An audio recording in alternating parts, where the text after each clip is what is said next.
Welcome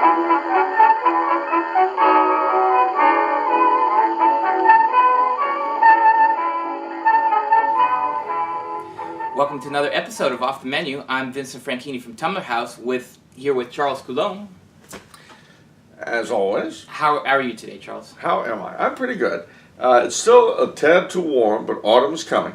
We know this. And it is September 12th, the feast of the Most Holy Name of Mary, which was extended to the entire Universal Church to commemorate the victory of Jan Sobieski over the Turks when he broke the siege of Vienna. A great date in the wars between the Muslims and the Christians. Wow. And two major things came out of that. What? Coffee and croissants. Really? Yep. Out of a battle? Out of a battle. Because what happened was that coffee was not popular in Europe at all, but the Arabs had drunk it for years. So the Turks ran away, leaving their camp virtually intact. And there they picked up two things. Coffee. Not only was the stuff still brewing when they ran away, but there were bags and bags of it. And that was the beginning of the famous Vienna coffee houses, just so you know, because the stuff was brought back and they learned from prisoners what to do with it. And they had these pastries, which were in the shape of crescents. You know, the Muslim symbol. Oh, wow. And that's where the croissant comes from. Coffee and croissant. Brought to you by the Turks at the Siege of Vienna. Now you know. Wow. How do you make coffee without a coffee machine? You boil it. You boil the grounds. My mom used to make it that way. You boil the grounds? Uh-huh. And then, so the grounds are in the liquid? Well, you strain them. Oh, you strain them, but okay. I mean, nobody reads coffee grounds like tea leaves, but you strain them. Oh, believe me, my mother used to make it that way. And she'd make coffee, the spoon would sit up. Take one cup of my mom's coffee, you'd never sleep for the rest of the week. Wow. She lived on the stuff. Wow, that's amazing. Yeah, well, see. All right, okay. First question by an anonymous person. I read your book. I always thought love was needed for a marriage to be valid in the Catholic faith, but it recently occurred to me that the royals didn't typically love their spouses. Is marrying for political and financial gain permitted by Catholic law? Well, first you've got to define what you mean by love. Now, we think of love, well, no, I'm serious. I mean, we think of love as this gooey feeling, for nothing more than feel. I did that last time. You did that last time, yeah. We think of it as a sort of gooey feeling, but it's very specific. Love is wanting the very best thing possible for the other person. Now, when you think of it that way, it's not really terribly romantic until you stop and think of what that means. It means, for one thing, that the emphasis of love is not your feelings, but the good of the other person. That's true love.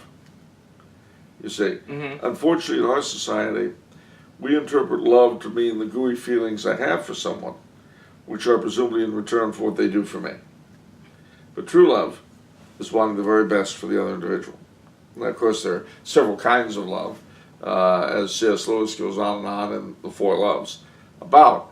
But bear in mind that the marrying of one world to another does, in fact, involve love, even if they don't know each other. Why is that? Well, number one, it certainly involves love of country, because these marriages were contracted for the good of the people. Alliances and all that, one hoped, leading to peace, and peace leading to not so many people dying or paying horrendous taxes. Secondly, very often with arranged marriages, they came to love one another as they got to know one another. A very great example of this sort was Charles I of England and his queen, the French Princess Henriette Marie, after whom Maryland was named. They barely knew each other and did not like one another very much when they first married. But then they got to know each other, and they fell in love, quite literally. Okay. Another couple like that were Louis XVI and Marie Antoinette, George III and Charlotte of Mecklenburg-Strelitz, or for that matter, Victoria and Albert. You know, very often Well, there were some glaring examples of royals that really couldn't stand one another. The royal couples, I mean. Very often, they grew to love one another. And of course, such people would go into the marriage with the hope that they would do so. Okay. So it sounds like you're saying that marrying for political and financial gain is permitted by Catholic law because there is still love there. There is love there, and again, bear in mind that that gain is not for the individuals, but for their peoples. Okay. They already got all they want. They're king. What are you going to do? What are you going to give me? I mean, there's nothing to give me. I've got all the resources of my country at my disposal. But the people who benefit from marital alliances are actually the peoples. Ah. Because if our two houses are connected by marriage, the likelihood of our people fighting each other is reduced. So, I think, okay, he has a couple follow-up questions. You may have answered these already. Is love between spouses necessary at all for a marriage to be valid in the eyes of God? Or is love for God enough? You kind of answered that. yeah, I mean, again, as long as they're not being forced into it, and that would invalidate You mean the against marriage. their will, like Against they don't their want to will. do it? No, they don't want to do it. That would invalidate the marriage if Okay. they're being forced into it. But if they're both agreed to it, love in the sense that we think of it is not necessary. And I mean, so if you think about it for a minute, think of how most people think about love of God. It doesn't give them romantic, gooey feelings, does it? It's based upon reality. It's gratitude, primarily.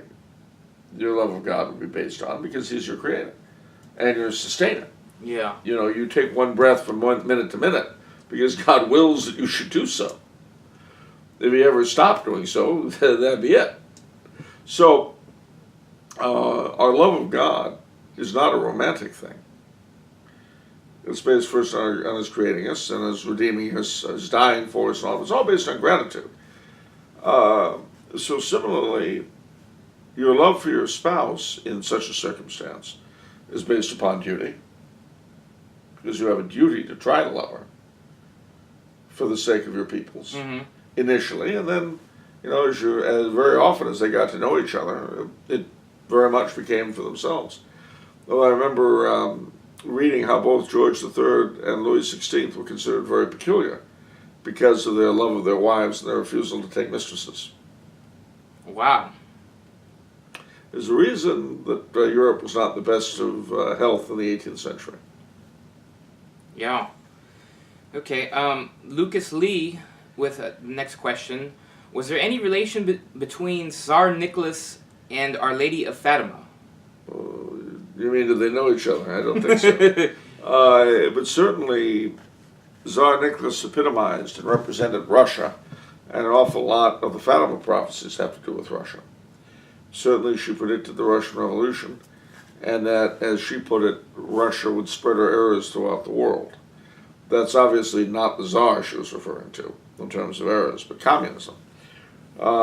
Which, by the way, is another thing that goes to prove the truth, the authenticity of Our Lady of Fatima, simply because that's exactly what happened. And in 1917, that didn't look likely.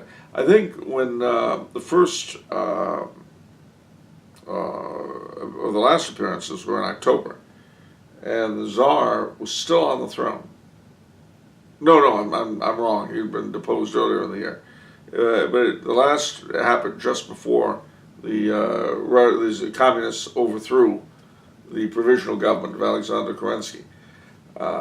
So the thing is, you know, at the time that these predictions were being made, Russia was prostrate.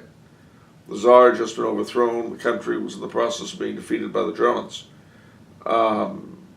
And the idea that Russia would spread her errors, whatever those might have been, bearing in mind this is before communism, so we don't know what those errors are. Interesting. I always assumed it was communism. Well, you're correct, but the point I'm making is Russia was not a communist country when those things were made. And the possibility of those three little shepherd children knowing anything about communism is very remote. I see. Which goes to the authenticity of the Fatima prophecies. because they predicted things that they as children, as Portuguese children in a remote village, really would have been very unlikely to have known anything about. I mean, who knows if they even knew that the Tsar had been overthrown? I don't. Yeah. Maybe, I mean, it could be some of the studio audience out there are great fans of Fatima and would be able to tell me. But personally, I do not know. But so everything they said, you know, and about a new and worse war breaking out in the reign of Pius XI, I mean, it's not the kind of thing you would expect from little Portuguese peasant children. Yeah. Yeah. So, anyway, there you go. Okay, 2 questions for you from Canadian monarchists. Oh, hang on a second. I will say that Nicholas II, though, was a very big devotee of the Blessed Virgin Mary. Oh, okay. I should mention that. So there's that. Yeah, icons and all that kind of thing. The Russians, despite the schism between us, tend to be very, very devoted to Our Lady. And Tsar Nicholas was at least typical in that, and probably more so. Okay. All right. Jean-Louis asks, or he says, I recently read your article on nostalgia in the various monarchist groups around the world. Are there any groups that are similar here in Canada that advocate for a royal and Catholic society? Good question. There have been, but you see the problem, well, there's 2 different things going on at once. And for those of you who are not Canadian, I have to explain a little bit about Canada. It was, in a sense, a partnership between 2 founding peoples. The French Canadians, who had been conquered by the English in 1759, but who had been confirmed in their freedom, religion, and laws and language by King George III with the Quebec Act, which, as we've said before in this place, was denounced in the Declaration of Independence. Yeah. One of the reasons for the Revolution. And the Anglo-Canadians, who, in their origin, were refugees from the United States, loyalists, who, because they wouldn't give up their loyalty to the king, had to leave. And they did. And that was the foundation of Anglo-Canada. And then there was a 3rd element just before the Revolution in 1772. You began the settlement of Scots Highlanders in Canada. And it's interesting that there are more native speakers of Scottish Gaelic in Canada than in Scotland, and more Catholics of Scottish descent in Canada than in Scotland. Wow, I didn't know that. Yeah, and these 3 elements early on determined a great deal about Canadian society. And then, of course, later on you have the Irish come over and various other peoples. But those were, as it were, the founding peoples. Now, I mention this because each of them had a monarchism, but a monarchism of their own. So the French, of course, were very much influenced by the Bourbon monarchy in France, the Catholic monarchy that had established them. And the Quebec Act, in a sense, to a degree, retained elements of that in the province of Quebec. The church was semi-established and this kind of thing. And contrariwise, the approach of French Canadians toward their new monarch was not that of Englishmen at the time toward their king, but of Frenchmen toward their king. It's a different kind of ethos. The Scots, on the other hand, for the most part, were Jacobites in origin. Right. And they had been out for the Stuarts in the 45 and that kind of thing. That's the initial Scottish settlers and the Hebrides and all that, amongst whom I'm happy to claim an ancestor, Lachlan McKinnon, who came over on the brig Alexandra in 1772. Just a little ad. Shout out to all you Scots Canadians. Anyway, well, his daughter had the good fortune to marry a French Canadian, and so the rest is history. But I digress. The point is that they had a particular way of relating to the crown. It was different to the way the English were. Mm-hmm. And then the Loyalists, of course, had lost everything for their king. So you've got one king, one crown.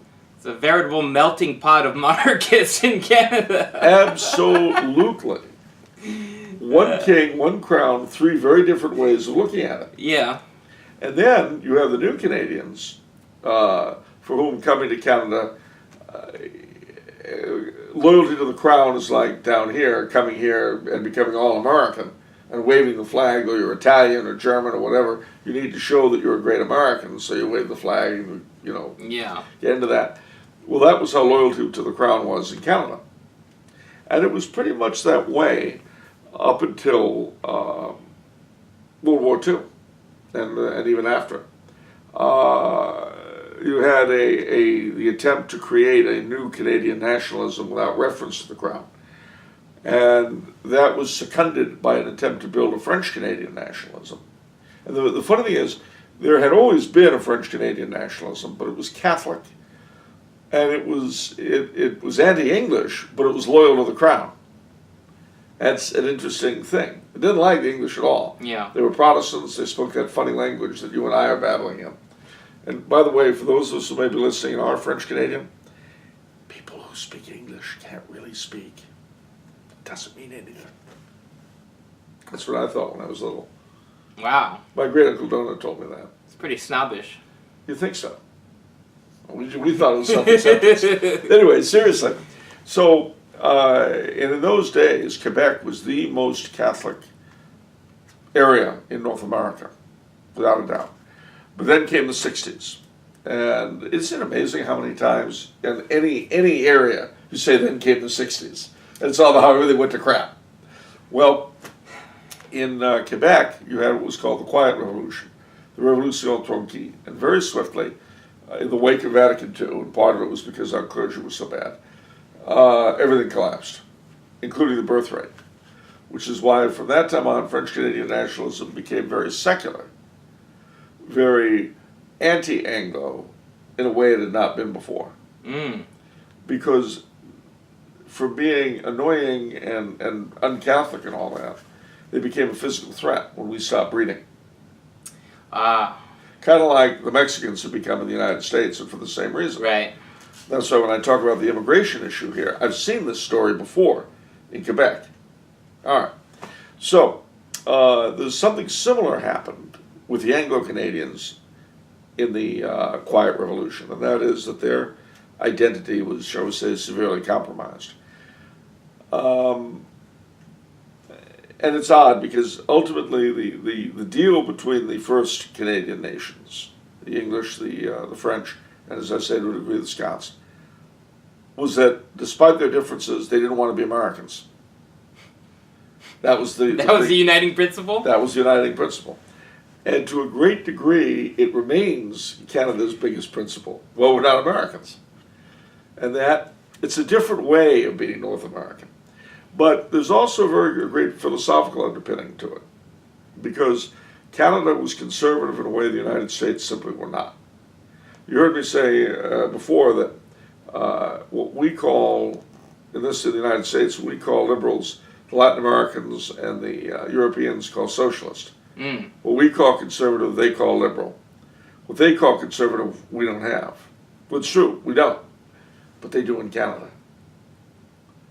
Okay. They have real, or had anyway to a great degree, real ideological conservatives in the European and Latin American sense. Amongst the Anglos, these people were called various things, but Red Tory is the name that comes to mind, as opposed to the Blue Tories who want to be like American conservatives, i.e. liberals. Yeah, okay. And then they had their own liberals as well who wanted to be disgusting, like, what's his name? The current Prime Minister. Justin Bieber Trudeau, yeah. Justin Bieber Trudeau, that was a hyphenated name. Anyway, I give you all this background so that what I'm going to say now will make sense. So in Canada, you had this terrible, on all sides, deracinization in different ways of both the French and the English. They lost touch, really, with who they are. So your question really is there anybody in Quebec or in Canada as a whole who wants to rebuild what was wrecked within the context of remaining institutions and all that? The answer is a few, a little bit, more than there were 10 or 20 years ago. There's a movement for Quebecois tradition. There's a journal called Égard. There are the social creditists in Rougemont, Quebec. These are all very much, there was I think it's defunct now, but there was a Quebec Christian Democratic Party and every now and then people try to revive the old Union Nationale. So there are bits and pieces around Quebec that want to bring back what was. In the rest of Canada, you still have intellectuals and philosophers who look to people like George Grant and John Farthing. Those are names you don't know, but look them up if you don't know them. Many of the people involved with the Anglican Ordinariate in Canada come from that tradition among the Anglos, and see it fulfilled in coming into the Catholic Church. You have people like Ron Dart, who just wrote a tremendous thing on the High Tory tradition in North America. You've got the Monarchist League in Canada, and of course the Canadian Royal Heritage Trust, which I have the honor to be on the board of. Look all these things up. So there are bits and pieces. There's no mass movement. But, you know, the country elected Justin Bieber Trudeau, so what are you going to do? Okay. A similar question, there might be a little bit of overlap, from Mark Murphy. What would your advice be for the Canadian Catholic monarchist? Of course, being a monarchist in Canada is a lot easier than in America because we already have a queen. However, Canada and the Commonwealth isn't exactly the ideal Catholic monarchy. No, it's not. Well, there are two things. One is you can certainly work to evangelize your country, which is important. And Canadians have souls, even Anglo-Canadians, even Irish Canadians, Mr. Murphy. Did we need to make that? Did we? I didn't think so. Strike that last. No, seriously. I do have high hopes for the Ordinariate in Canada. We've got some really, really top-notch people there. So work for the evangelization of your country. And in a setup like Canada, which is a monarchy, but basically a crown republic, building awareness of the country's monarchical roots is very, very important. So contact the Canadian Royal Heritage Trust and see what you can do to build awareness of the existing monarchy in your country. But there's more to it than that. You know, the Canadian politicians are constantly, certainly the Liberals and New Democrats, are constantly trying to whittle away what's left of the monarchy. So resist them where you can. Keep alert. Make sure, for instance, that there are pictures of the Queen up at voting booths and all that, the way they're supposed to be. The other thing, too, you can bear in mind is the Jacobite element in Canadian monarchism. It's no coinkydink that one of the best Jacobite sites on the web, Jacobite Heritage, is managed by a friend of mine, Noel McFerrin, in Toronto. Have a look at that. You'll see a lot about Catholic monarchism in there, because the Jacobite folk that was where all of Catholic monarchism in the Anglosphere was. Not that there weren't non-Catholic Jacobites, there were. But nevertheless, that's where you see, in terms of in English, the Anglosphere, that's where you'll see Catholic monarchism. So, there you go. Okay. Damien Noble asks... Oh, and the United Empire Loyalists, don't forget them. If they've got a Loyalist museum or something in your town, go with it. Okay. Damien Noble asks, does Charles think the British monarchy is still secretly Catholic? That little nudge your way. Oh, man. Well, I don't know what you mean by secretly Catholic. You mean, does Queen Elizabeth II go to underground high masses run by SSPX priests? I doubt that very much.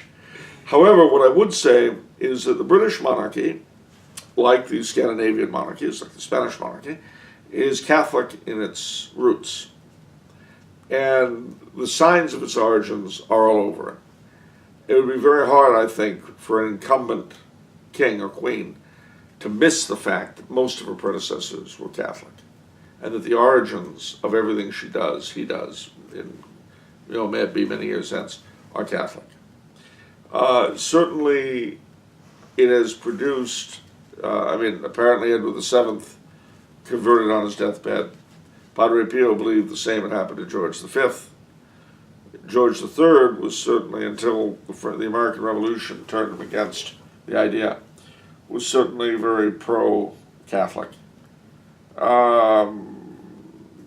Prince Charles has attacked Henry VIII for breaking with Rome.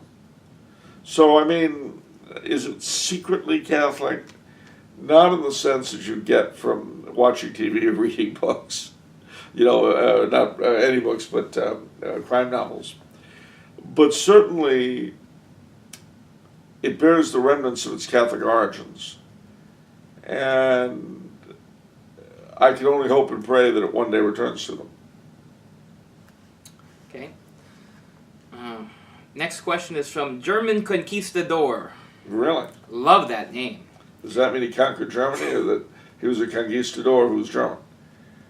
I don't know. Gonna have to ask him. All right. He asks, why do you think Protestantism has remained as a persistent strain of Christian heresies when so many others, Catholicism, Arianism, and iconoclasm, were largely extinguished in regards to their spiritual and temporal authority? How has Protestantism stood the test of time when so many other Christian sects have not? Well, for starters, I'd have to dispute that. The Arians, the iconoclasts, the Cathars lasted a very long time. You see, we tend to confuse the now with always. Protestantism has been around 500 years. Arianism was a powerful threat to the church for at least that long. 500 years? Yeah. Wow. Because once it was, 100, one or 200 years had served to push it out of the empire, there was still Aryan German tribes who were a problem. Oh. And, for that matter, the basic theological impulse behind Arianism is with us to this day. There are not one, not two, not three, but four major sets of Arians today. The Jehovah's Witnesses, the Unitarians, in a sense, the Mormons, and the Muslims. Okay. With the Cathars, their big doctrine was dualism. And they believed that the flesh was evil and the spirit good. Now that's an idea that's been around forever. It has overtones in Calvinism, frankly, and Jansenism. And of course, most people today in the West believe a sort of weird reverse dualism, where the spirit is evil and the flesh is good. Whoa. Okay. Well, think about it. Because anything religious is just terrible. But indulgence in any kind of anything is good. What about all the spiritual but not religious people? There you go. Well, they wouldn't deny that spirit is they would bad. just behave that way, though. Their actions. That's true. Okay. You show me somebody who says he's spiritual without religious, and then show me how he lives his life. Ah, that's true. And you'll find his carnal pursuits are what keep him from being religious. Spiritual but not religious means you want to feel, like there's something more. And like, what about if I get old or unattractive at some point? I want to have something, my ace in the hole. Now, mind you, I got old and unattractive, so it doesn't appeal to me. But there's more. The iconoclastic thing is still with us too. Again, the Muslims stand out, and a lot of people of Protestant persuasion, which tends to have a number of these heresies here or there in it, are against graven images in worship, no statues, etc. Protestantism has been around for 500 years, and it's collapsing as we speak. Yep. It doesn't stand for anything except not being Catholic. In the countries where it's established, Britain and Scandinavia and all that, it's just falling apart. So, I think that in 2 centuries, we won't be hearing about Protestantism much, would be my guess. Anything that's decent in it, I suspect, will have been reabsorbed into the church, and the rest of it will simply be gone. And could you repeat that? I think that anything that is decent in Protestantism will eventually be reabsorbed into the church. What does that mean? Well, I mean, like, as with the ordinariates, there are groups of Lutherans, of Anglicans, of Presbyterians, of Methodists, etc., who are finding their way back to Catholic practices. Oh, okay. And I suspect, and again, I mean, I left my tarot cards at home, Yeah. and I don't have the Criswellian mantle that I normally wear when I make predictions. But I suspect that in the end, the best bits of Protestantism will be reabsorbed into the Catholic Church, and the rest will just be gone or transmute into something totally unrecognizable. Okay. So your answer seems to be that heresies generally it has a long, slow decay process. Yeah, absolutely. Okay. And the only reason why Protestantism seems different is because we happen to be living at this particular point in time. Right. So we assume it's going to go on indefinitely. Yeah, the way you would feel about Arianism if you'd lived in 400. Yeah. Okay. Rosie asks, is Machiavellianism incompatible with the Catholic faith? Well, Machiavelli didn't think so. Him being a Catholic. But Wow. yeah, I would say so. I mean, Machiavellianism simply describes to a great degree and enshrines as a philosophy what successful politicians do anyway. So, for instance, we discussed this earlier off camera. You asked me, is it true that it's better to be loved than feared? Yeah. Well, or be feared than loved, rather. Well, whether or not it is morally speaking, it certainly is true in terms of tactics. If people are afraid of you, usually they'll do more for you than if they love you. Well, that's because we tend to be lazy. Contrariwise, if they love you rather than fear you, you're not likely to have your throat slit in the middle of the night or be poisoned. So, life's a funny place in which to live, as Ed Wood tells us. Okay. Well, it seems like a lot of Machiavellianism is kind of a gray area. What I think of, when in terms of the ends justifying the means, that reminds me of a question we did last year, a whole year ago, on vigilantism and von Stauffenberg's dilemma. Yeah. Where it's like, well, do I get to kill this guy because the ends justify it? Do I get to kill Hitler because the ends justify it? And that, in that sort of a thing, that's what we call a case of conscience. And that's where the moral dilemma really is too much for the individual to try to solve on his own, which is why von Stauffenberg camped out in his confessor's confessional the last few weeks before he did it. For the Machiavellian, though, there is no case of conscience. Wow. Because what he's doing is pragmatic. It advances his ends. So what's the problem? Oh, that's true. Yeah. So the true Machiavellian, would not be going to the confessional to get what he wanted to do sorted out. He would just do it and not care. Okay, so you're saying you're like advocating Machiavellianism with a conscience. Well, I mean, is that what you? no. And actually, as I'm speaking, who sounds very Machiavellian is Ayn Rand. Oh yeah.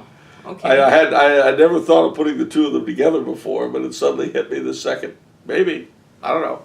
Anybody want to think about that? Ayn Rand and Machiavelli. What a marriage that would have been. Yeah. I wonder who would have died first. But, no,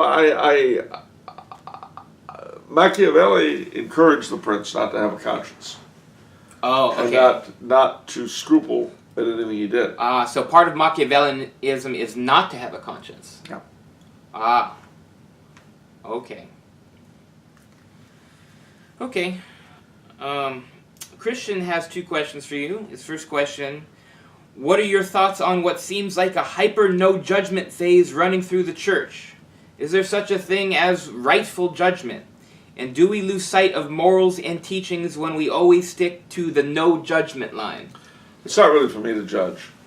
No, I'm not going to do that to you. Well, I mean, yeah, this whole thing. Well, there are two separate dynamics at work. One is the whole "oh, judge not lest you be judged." Actually, ladies and gentlemen, there's more to it than that seems. The way it's used is to say, "oh, you mustn't judge anyone." No, feel free to judge them if you don't mind being judged on the same points. Mm. You know, if someone's living in adultery and you denounce them for living in adultery, don't do it if you are.